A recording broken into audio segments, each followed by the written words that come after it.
Good morning students, myself Hem Singh Shekhawat, assistant professor government law college Nagaur. मैं अपने YouTube channel पर आपका स्वागत करता हूं। अभी तक यदि आपने मेरे चैनल को सब्सक्राइब नहीं किया है तो चैनल को प्लीज़ सब्सक्राइब कीजिए, जिससे कि मैं जिस भी सब्जेक्ट का टॉपिक अपने चैनल पर अपलोड करूं वो आपको सहजता से उपलब्ध हो सके।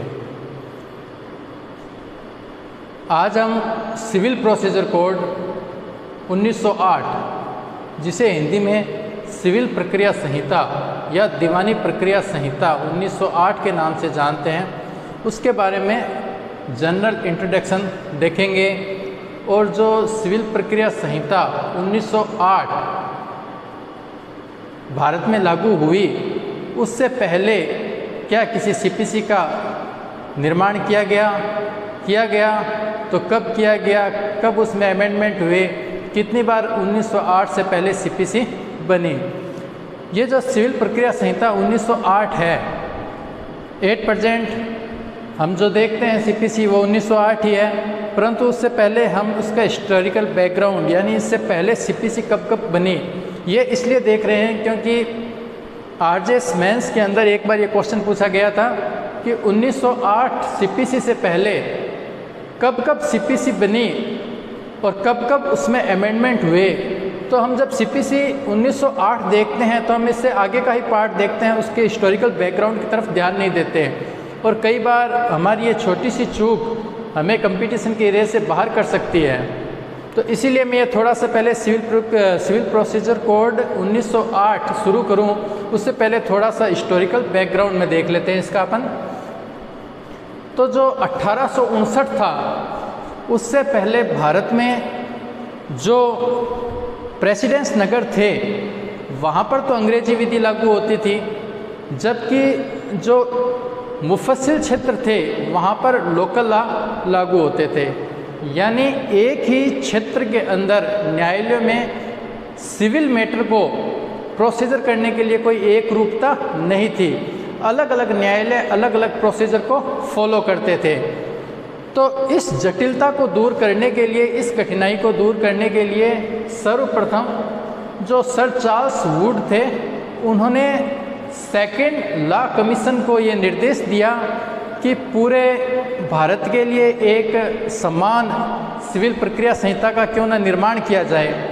तो जो सेकेंड लॉ कमीशन था उसने सर्वप्रथम 1859 के अंदर सिविल प्रोसीजर कोड से प्रक्रिया संबंधी एक प्रारूप तैयार किया और सबसे पहले 1859 में सिविल प्रोसीजर कोड इंडिया के अंदर अप्लाई हुआ।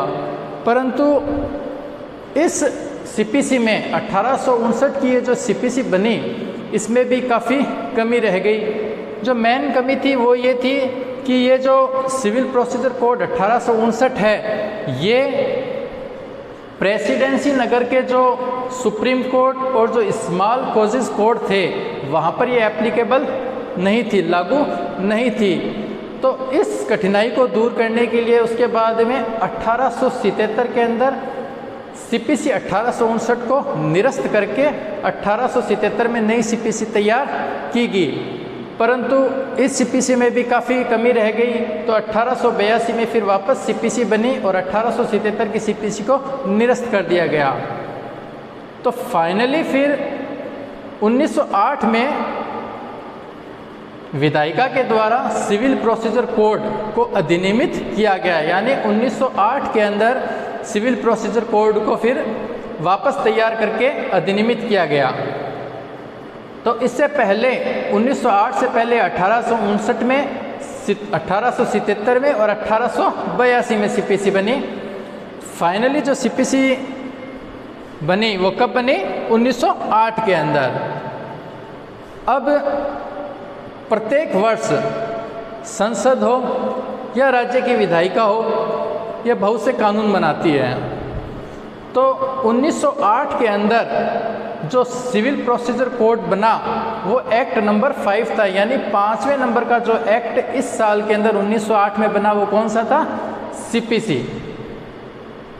21 मार्च 1908 को सिविल प्रोसीजर कोड को अधिनियमित किया गया और इसे लागू कब किया गया?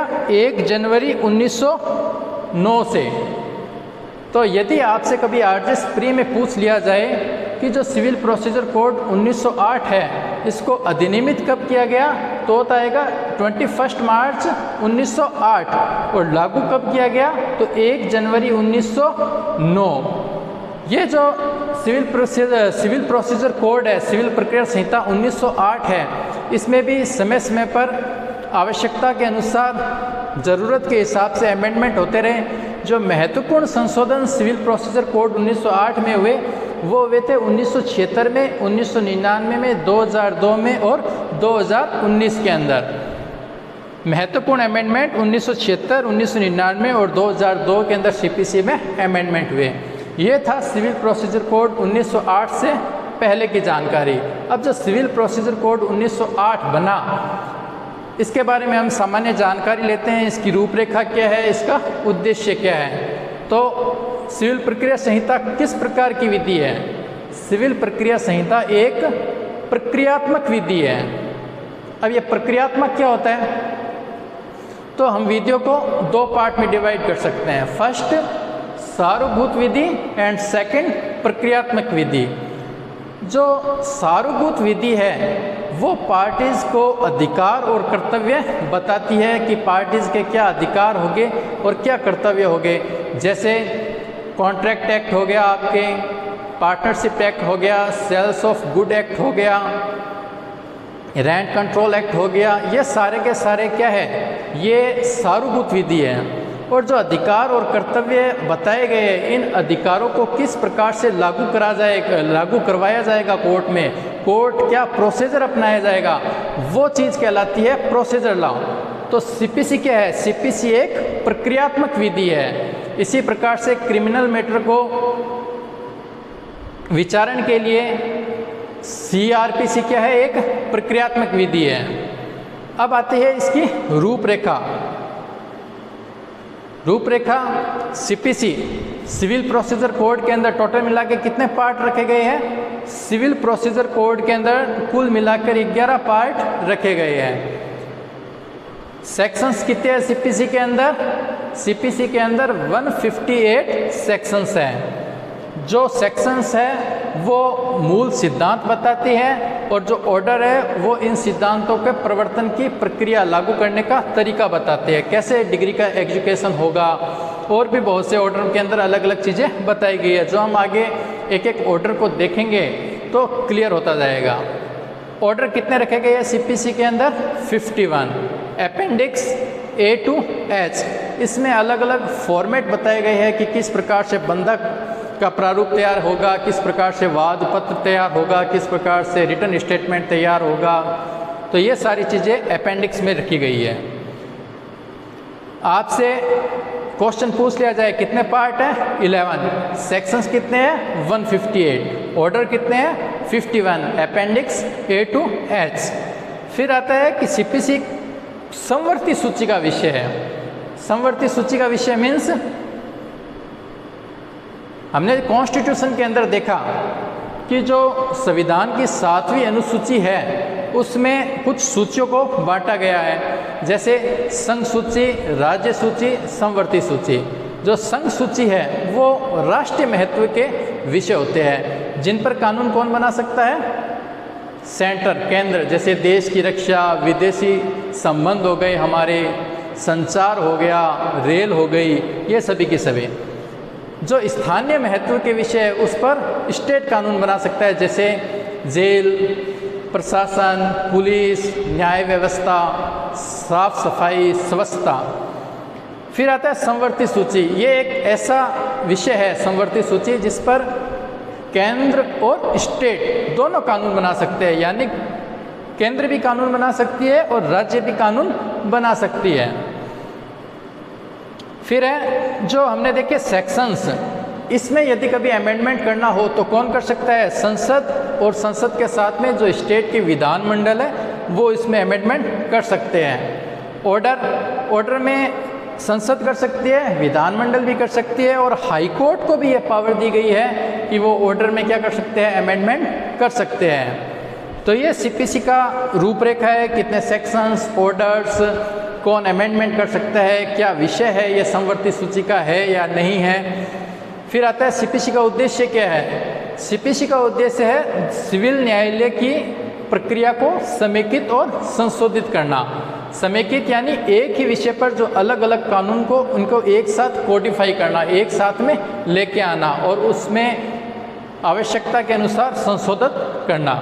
सेकंड, पीड़ित पक्षकार को बहुत ही इजी प्रोसीजर के माध्यम से जस्टिस, न्याय प्रदान करना।